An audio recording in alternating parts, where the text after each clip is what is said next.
When reading the book of the ancient Roman historian Titus Livy, which is traditionally called The History of Rome from the Foundation of the City, and especially after reading, when thinking about what has been read, many questions inevitably arise.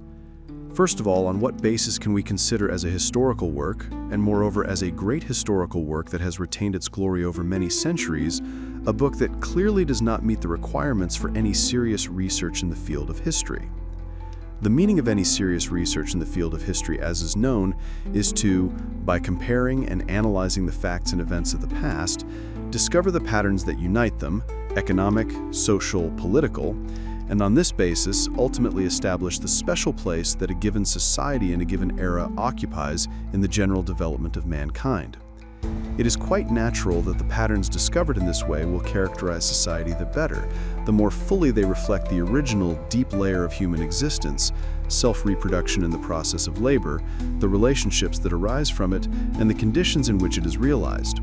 There is none of this in Livy's book, neither the living conditions of the people, nor the labor by which they live, nor the evolution of the social structure under the influence of changes in these conditions and in this labor. There is no desire at all to see in the events described a reflection of objective patterns, to reveal the specificity of Rome by comparing its history with the history of the peoples and states surrounding it. It is not possible to explain this situation by the usual reference to the pre-scientific nature of the historical thinking of that distant era. It was in that distant era that Marcus Porcius Cato, or as he was often called in Rome, Cato Censorius, wrote a historical work in which the development of Rome was considered against the background of the development of other peoples of Italy, and in connection with it, Polybius traced how the most general patterns of social development were manifested in the fate of Rome. His work, devoted primarily to Rome, was not accidentally called Universal History. Varro and Pliny the Elder created encyclopedias of Roman life, where the existence of the people was described at all levels and from all sides, from the methods of everyday work to the archaic customs and beliefs that had survived from time immemorial and permeated everyday life. Tacitus considered the main goal of his historical works to learn not only the external course of events, which for the most part depends on chance, but also their meaning and causes. History 1:4:1. Livy did none of this, not because he could not, but because he did not aspire to anything of the sort. He wrote the book he wanted to write, and told the history of Rome, which he believed to be history in the most direct and significant, the only true sense of the word. Can his conception of history be justified from the point of view of modern scientific view of history, which it so clearly contradicts? Although Livy's work may be imperfect in terms of methodology and scientific research, can we at least rely on it in terms of the reliability of the facts presented, the completeness of the coverage of historical circumstances, and the competence in their interpretation? Can, in other words, Livy's work play the role of a reliable historical source? The answer to this question is ambiguous. Our main source on the history of Rome during the Republican period is the fundamental Annals of Titus Livy, conventionally called The History of Rome from the Foundation of the City, writes a Soviet historian 1. And the correctness of this judgment is indisputable. The general course and main events of Roman history, from the legendary beginnings of the city to the middle of the 2nd century BC, are known to us mainly from Titus Livy, and the information he provides is most often confirmed by other sources. Livy's work has not reached us in its entirety. All of its parts relating to the events of the second half of the 2nd century have been lost. BC to the dying crisis of the Republic, the civil wars, and the establishment of the Principate. Let us imagine for a moment that the surviving parts shared the fate of the subsequent ones. It is difficult even to imagine how meager and fragmentary the history of Rome in the era of the early and middle Republic would appear before our eyes. No, Livy is an important source, but a source of a very special kind. It is an axiom for every historian that his work must be based on facts, and that his first duty is to compare the works of his predecessors and explain the contradictions between them, going back further and further to the testimonies of contemporaries of the events being analyzed to outline the circle of primary sources, to discover the maximum of objective data, to compare them, to select the most reliable ones, and then to reveal the connection between them without bias and arbitrariness. For, as one of the patriarchs of modern historical science wrote, "When the primary sources are seriously, with sincere devotion to the truth, as fully as possible examined, later analysis can clarify individual details, but the original data will invariably find its confirmation in it, since the truth is always one." This whole system of axioms does not exist for Livy. In the surviving part of the History of Rome from the Foundation of the City, 12 authors are named whose works he used. But our historian sees his task not in a comparative analysis of these works with the aim of reconstructing the true, or in any case the most probable course of events, but in the presentation of various kinds of opinions in and of themselves. Having said, for example, that the Senate in 204 BC decided to send the most virtuous citizen to meet the image of the goddess Cybele, delivered to Rome, and chose Publius Scipio for this purpose, Livy considers it necessary to add, what were his virtues that prompted the Senate to make this decision? I would gladly pass on to posterity the opinion of writers close in time to those events, but I do not want to interrupt the narrative with my own guesses about what remained hidden in the depths of antiquity. 29:14-9. Elsewhere, Livy speaks of a single primary source used by two of his predecessors who formulated on this common basis two different versions of the same event.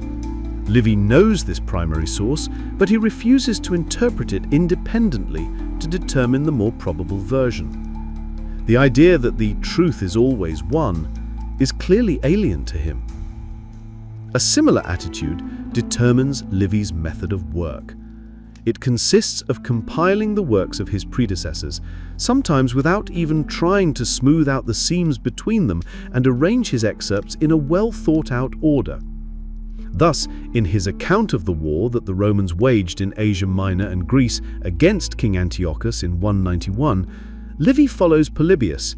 In chapter 21, he departs from Polybius and introduces another source, apparently the Roman historian Valerius Antiates, to whom he soon refers, chapters 36, 38, and so on, borrowing from his work an impressive description of the route that Cato, the future consul, censor, and one of the main heroes of Roman history, took from Greece to Rome in order to tell the Senate about the Roman victories over Antiochus. But having begun to retell Antiatas, Livy does not stop after the episode he needs, but continues to follow this source for some time. Thus, in the text of the same chapter 21, there are references to Lucius Cornelius Scipio, who in those same days returned from Spain and appeared in the Senate when Cato was already speaking. And then, together with Cato, reported at the meeting, a reference very indirectly connected with the main line of the narrative, and right there, a phrase that has nothing to do with the Antiochus War, or with Cato, or even with Scipio, about the ovation of the former praetor Marcus Fulvius Nobiliae, who 2 years earlier captured many trophies in Spain and now solemnly entered Rome with them. Having finished the extract, Livy returns to the main line of his narrative, and, a few pages later, in chapter 39, he again tells in the same words about the ovation of Fulvius Nobiliae, which now only found its place. Livy, as we see, is not too concerned with either the reliability of the works he uses or the logical coherence of his narrative.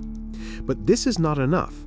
He, strangely enough, sometimes ignores facts and documents that would seem to be quite accessible to him and necessary for his narrative. The ancient treaty between Rome and Carthage opens an entire era in the struggle for dominance in the Western Mediterranean, which was always important for both states. Polybius, who was well known to Livy and widely used by him, cites the text of this document, 3:22. Our historian seems not to notice it. of fundamental importance for the history of relations between the Romans and the Italians, for the development of the principles of Roman citizenship, and thus for understanding the entire mechanism of Romanization, was the treaty with the Latin cities concluded by the consul Spurius Cassius in 493. Livy knows it, even knows that it is carved on a copper column, 233-9, but not only does he not convey its text, but he even mentions it in passing, clearly not attaching any importance to it. Such examples can be multiplied. This attitude of the historical writers of ancient Rome to the factual material has long been noted by scholars. One of them formulated its reasons well. The approach of Roman historians to the material is not aimed at depicting facts in order to base on them the knowledge of general and particular processes, but rather at deducing facts from the dominant idea, which will determine their selection and form. The fact itself is devoid of evidential meaning. The modern requirement of fidelity to facts would have been completely incomprehensible to Roman writers. This generally quite correct explanation does not eliminate many questions, however. How can the described attitude to facts be reconciled with the role of the most important historical source that Livy's work undoubtedly plays? And if the whole point was to select facts without critically checking them, only to confirm an a priori idea, then what filled the decades of Livy's persistent daily work? What caused the feeling of exhaustion, almost despair, from the unbearable burden he had taken on, about which Livy sometimes writes with such sincerity, 31:1, what was spent on his entire long life, the life of the only professional historian in Rome during the classical era? Finally, a number of questions arise in connection with the contradictions in the assessment of Livy by subsequent generations. Most Roman writers of the first century of the Principate rated his historical work very highly, especially noting the author's inherent vividness of presentation and impartiality of assessments. The same tone reigns in the receptions of the Renaissance and Classicism, right up to the beginning of the last century. Dante was convinced that Livy was never mistaken in anything. And Petrarch and Machiavelli, Carnell and Jacques-Louis David, the Jacobins and Decembrists saw in his work a historical essay of the highest order, since it characterized not the particulars and individual events of the history of Rome, but its general spirit and moral and patriotic meaning. Paradoxically, at first glance, it is precisely this character of the epic told by Livy, which for several centuries delighted poets, thinkers, and revolutionaries, that determined its directly opposite assessment by scholars and researchers of the last century. The Chronicle of Titus Livy is not a historical work in the true sense of the word, wrote Theodore Mommsen. One of them formulated its reasons well. The approach of Roman historians to the material is not aimed at depicting facts in order to base on them the knowledge of general and particular processes, but on the contrary, at deducing facts from the dominant idea, which will determine their selection and form.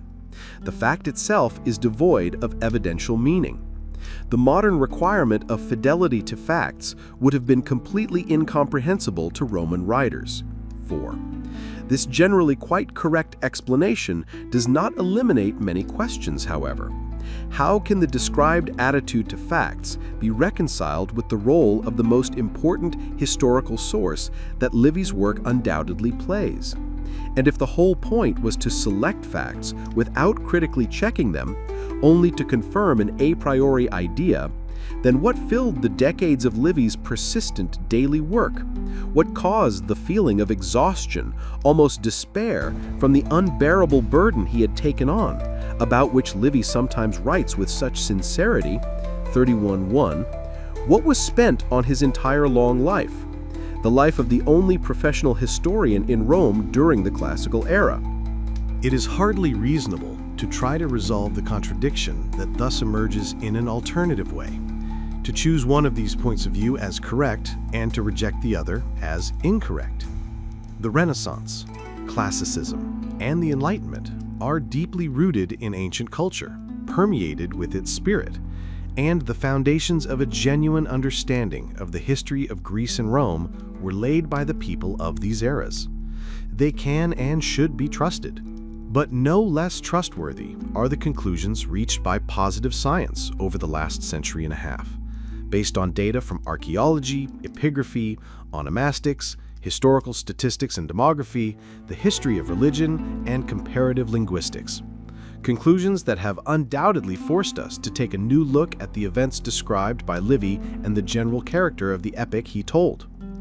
The only fruitful way in these conditions can only consist in considering the described contradiction not as a contrast between right and wrong, but as evidence of the existence of two different types of knowledge of history: discursive analytical, based on the reconstruction of individual components of historical reality, and on objective, that is, coming from outside, criticism of the most diverse sources, and artistic holistic, aimed at recreating a single image of the historical existence of a people and an era, an image that lived in their self-consciousness and was preserved in the memory of centuries. If so, then how do these two types of knowledge relate to each other? If the second of them is presented in the work of Livy, then how does this characterize his work from the point of view of historical truth? Is it really a monopoly of analytical discourse and is open only to an objective outside view? Or does some important component of historical life elude such discourse and such a view, without which all knowledge of our past remains incomplete?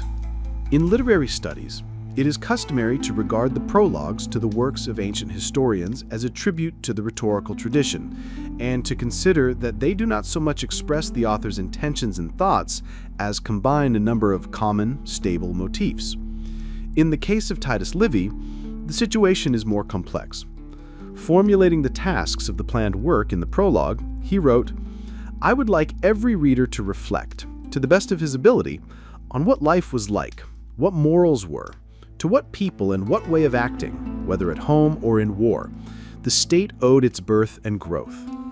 Let him, further, follow in thought how discord first appeared in morals, how they then wavered and finally began to fall irresistibly, until it reached the present times, when we are unable to bear either our vices or the cure for them."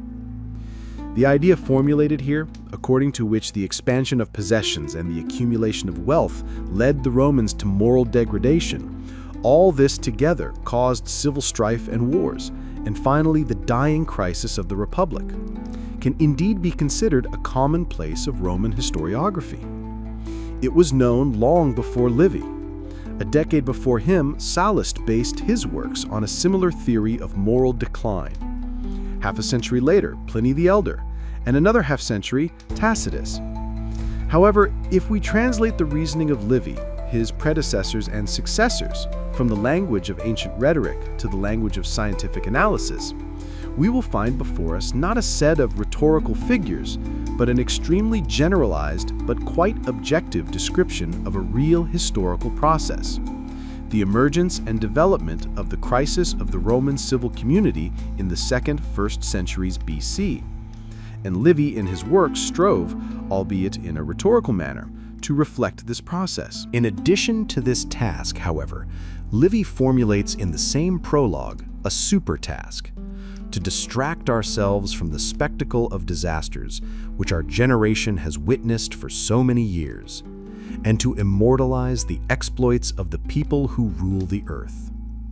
Disasters and degradation must be presented in the frame of a majestic whole. No matter what the moral decline, even today, the military glory of the Roman people is such that, if it called Mars itself its ancestor and the father of its founder, the tribes of man would bear this with the same humility with which they bear the power of Rome. And there has never been a state greater, more pious, richer in good examples, where greed and luxury penetrated so late, where poverty and frugality were so long and highly honored. The issue is therefore not, or rather not only, about reflecting the real process, contrasting the former heyday with the present decline. The issue is also about creating a major, general, cumulative characteristic, about what Rome has the right to worthily appear before the court of history. The contradiction between the task and the supertask was obvious. And if the solution to the task required mastering the chronicle of state life over a number of centuries, a grandiose undertaking in itself even with the most selective approach to the facts, then the solution to the supertask presupposed a different approach, connected with the first, but not identical to it.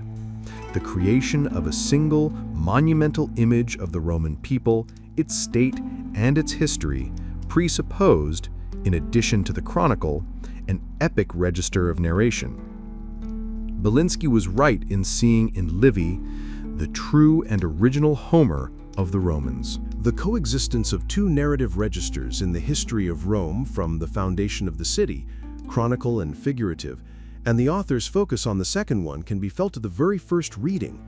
The reader, if he is not an expert in ancient history, is involuntarily distracted by the endless lists of consuls and praetors, by the monotonously repeated reports of cleansing or thanksgiving services and declared wars, by the rhetorically stereotyped descriptions of battles and sieges. But along with them, the book also abounds with those pages that have forever entered the culture of Europe and that even today touch the soul.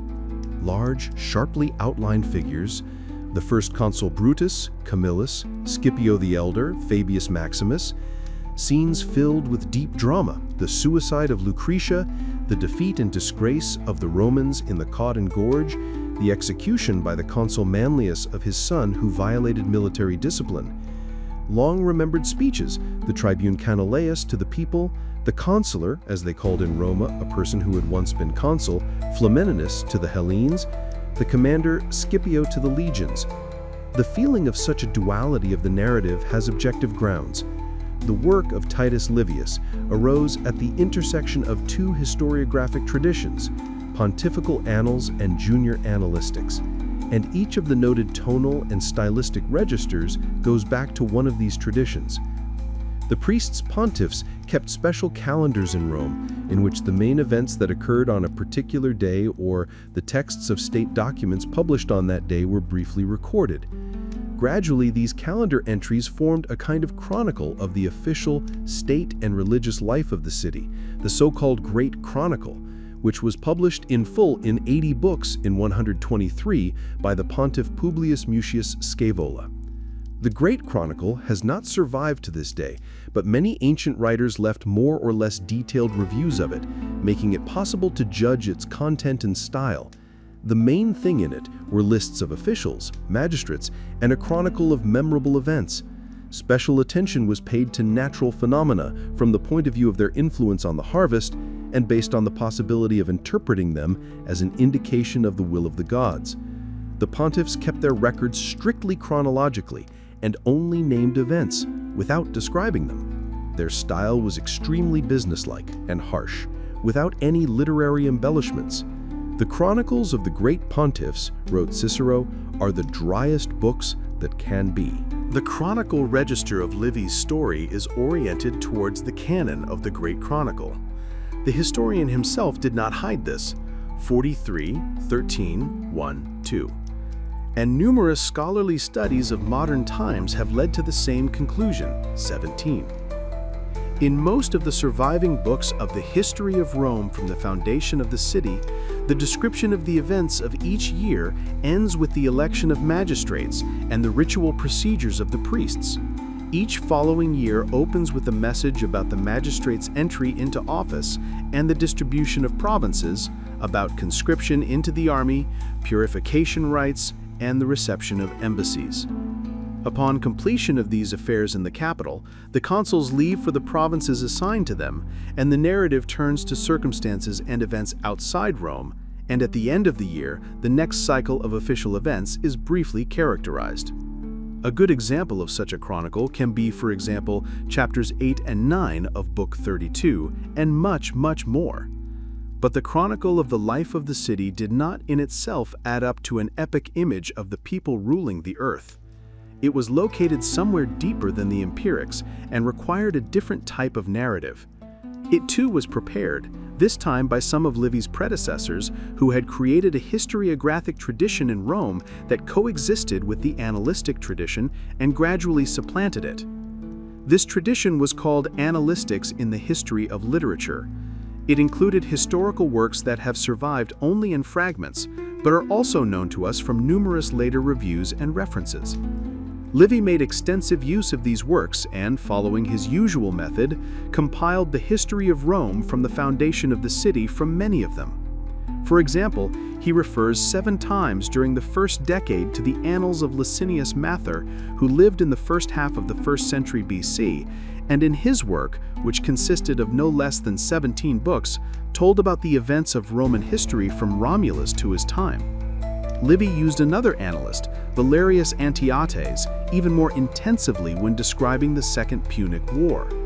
In the 3rd decade devoted to it, there are 35 references to this author who lived at about the same time as Mather and who left behind a huge work, at least in 75 books, also called, most likely, Annals, and covering Roman history from its legendary beginnings to 90. Livy also has references to other annalists. Livy borrowed much factual material from these authors, and often also its interpretation. But something else is more important to us now. The annalists represented a certain stage in the development of historiography, at which a new, despite all the internal contradictions, relatively holistic understanding of the nature and meaning of historical writing was formed. And no matter how Livy related to one or another of them, while working on their annals, he was imbued with this new understanding, for it more fully corresponded to the main task that he set for himself. This understanding is clearly expressed in a surviving passage from the prologue to the work of the younger annalist Sempronius Acelian. Quote, "The main difference between those who chose to leave us a chronicle and those who tried to describe the deeds of the Romans is this. The chronicle only records what happened during each year, so that its author writes a kind of diary, or what the Greeks call an ephemeris. But it seems to me that simply reporting what happened is not enough. It is necessary to show how it happened and what intentions were behind it. The chronicle cannot induce courageous and energetic people to defend the fatherland and push weaker people to some act, even a rash one, to write under which consul the war began and under which it ended, who entered the city in triumph at its end, and what exactly was done in the war, without mentioning either the decrees adopted in the meantime by the Senate, or the bills introduced, or the plans that guided all this, means entertaining boys with entertaining fables and not writing history." 1:8. The program outlined here, as we see, comes down to several points. The main thing in a historical work is not the listing of facts, dates, and people, but the discovery of the meaning of events and the plans of those people who caused them. This meaning and these plans are revealed in the activities of the state, considered as a whole, and not only in connection with campaigns and conquests. The significance of the picture that arises in this way, and therefore of the historical work as a whole, is not so much informative and applied as patriotic and moral. Such a goal cannot be achieved by means of chronicle writing, and requires a historical narrative of a different type. An important characteristic of the latter should, apparently, consist in overcoming the dryness of the protocol records of the pontifical annals and the creation of vivid, lively, and exciting literary descriptions. Without them, it was impossible to imagine how it happened or inspire courageous and energetic people to defend the fatherland. Most of the annalists failed to carry out the program outlined here in all respects, especially in what concerns style. Some, like Valerius Antiotes, in pursuit of effect, introduced obviously invented details. They shamelessly exaggerated the number of enemy casualties and underestimated the losses of the Romans. Others, like Caelius Antipater, were distinguished by, quote, brute force and unpolished language, end quote. Licinius Macer, for all his verbosity, possessed some wit, but he drew it not from the refined works of the Greeks, but from the little books of Latin authors. Cicero, on the Laws, 1:6. Livy saw all these shortcomings and even wrote about his favorite Antiantes at times with irritation and mockery, XXX 19:11 and XXXI 10:8. But he also saw something else: how carefully they chose seemingly inconspicuous episodes capable of presenting the spiritual greatness of the Romans, how they developed into short, vivid assessments, the stories circulating among the people about the harsh morals that reigned in ancient Roman families. These impulses, coming from the tradition of analytics, determined the second register in Livy's narrative, the one that we called figurative above. It is most clearly realized in the History of Rome from the Foundation of the City in two forms: in the description of scenes of popular upsurge and in speeches. There are countless scenes in Livy's work of the people uniting in moments of patriotic upsurge or religious inspiration, of their consolidation in the face of danger hanging over the state. Social or political conflicts recede into the background on such days and are overcome, removed. Such as, for example, the scene when, as the Volscian army approached Rome in 395, 2:24, prisoners were released from debtors' prisons. They formed a separate detachment that became famous for its special valor. Such as the description of the festivities after the victorious conclusion of the Second Punic War in 201, when veterans were given plots of land, Roman games and 3-day plebeian games were held, and the aediles distributed among the citizens a large amount of grain brought in from Africa by Publius Scipio, 4 asses per measure, earning universal gratitude for their honest and fair distribution. The plebeian games also took place. On the occasion of these games, a banquet was held for Jupiter, 31:4-6. The picture of the election of Cornelius Scipio as a curule aedile in 214, 25:2 is especially expressive, as are many others. The same purpose is served by the speeches that Livy puts into the mouths of his characters.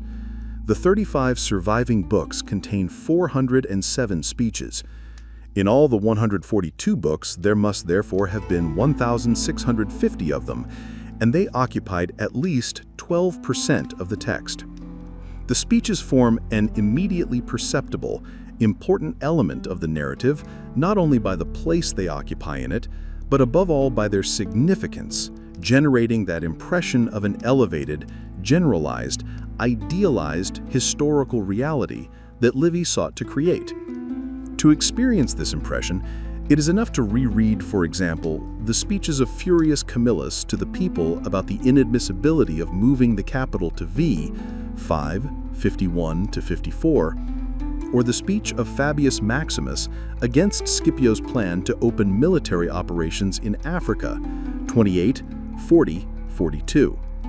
Speeches in historical works by ancient authors did not reproduce the authentic text of speeches actually delivered. This is evident from the admissions of ancient writers themselves, from a comparison, where there's such an opportunity remains, of the text of a speech cited by a historian with an epigraphic monument, 22, from the physical impossibility of delivering in the circumstances in which the characters sometimes find themselves those long and complex monologues that the author attributes to them. Speeches, therefore, belong to the artistic and figurative sphere of the ancient historian's creativity. From this indubitable position, a conclusion has constantly been made that seemed absolutely natural, representing a free composition of the historian himself, 24, should be considered not as historical material, but as a kind of rhetorical exercise. All speeches in Livy's history are fictitious. He did not include actual speeches in his narrative, making up the lack of documentary material with his own imagination. An examination of speeches in Roman historical works in general, and in the history of Rome from the foundation of the city in particular, in a broader context, does not support such a straightforward assessment. Statesmen in Rome themselves wrote down their speeches, which were then widely distributed in society. 2:6. Therefore, it is in no way possible to assume that a historian would put into the mouths of his characters speeches that expressed only the historian's views, and interpreted events differently from the original text, which was in everyone's hands. In those cases where the speech of a historical character has come down to us both in the depiction of the historian and in the epigraphic text, a comparison of both versions helps to more fully clarify the principles of constructing speeches in the works of Roman authors. A classic example of this kind is the above-mentioned speech of the Emperor Claudius on the admission of the Gauls to the Senate in the Annals of Tacitus, 1124. Its text, of course, belongs to Tacitus, but it differs from the original only in two respects. The provisions of the source material that are closest to Tacitus are developed, and the style of the source is reworked in accordance with the literary and aesthetic principles of the writer in order to give the speech brightness, strength, and oratorical persuasiveness.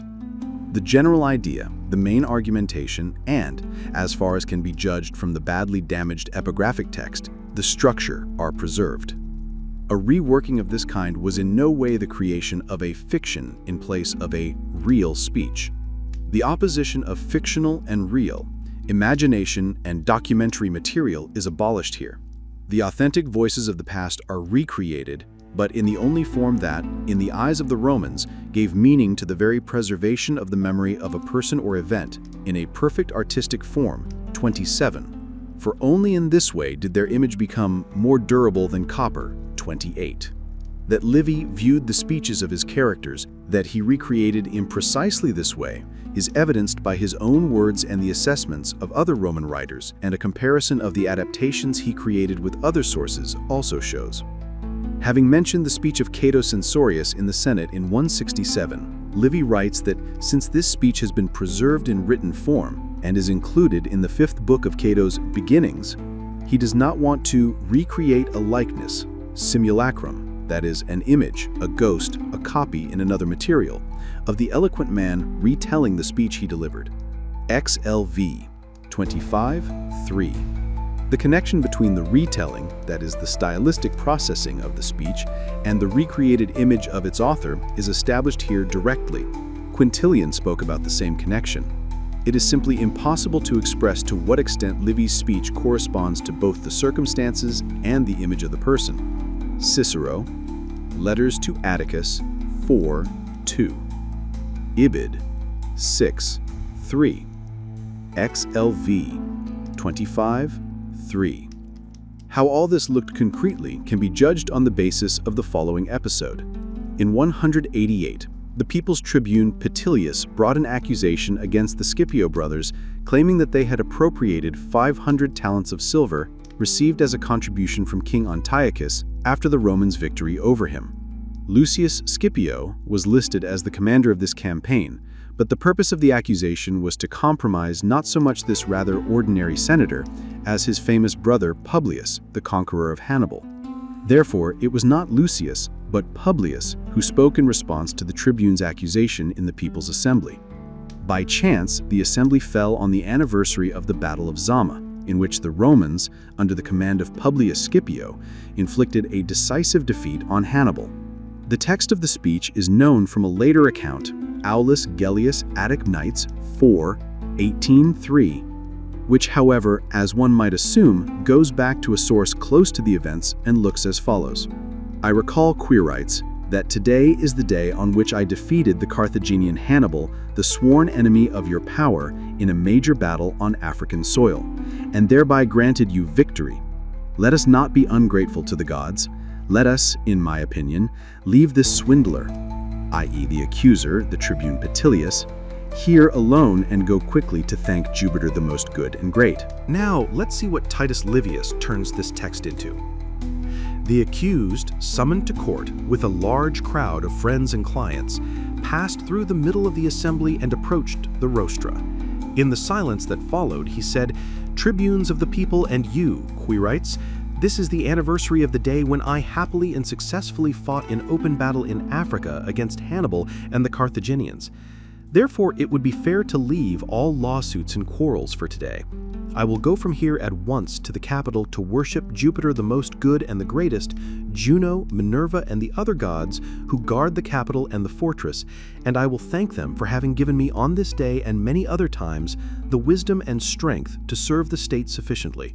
And you, Quirites, to whom this is not a burden, also go with me and pray to the gods that you may have leaders like me in the future. But pray to them for this only if it is true that the honors you have shown me from the age of 17 until old age have always outstripped my age, and I, with his exploits, he surpassed your honors. From the rostra he went to the capital. Following Scipio, the entire assembly turned away from the accusers and followed him, so that finally even the scribes and messengers abandoned the tribunes. No one remained with them except the slave servants and the herald who called out the accused from the rostra. We thus obtain a preliminary answer to the questions that initially arise when reading Titus Livy.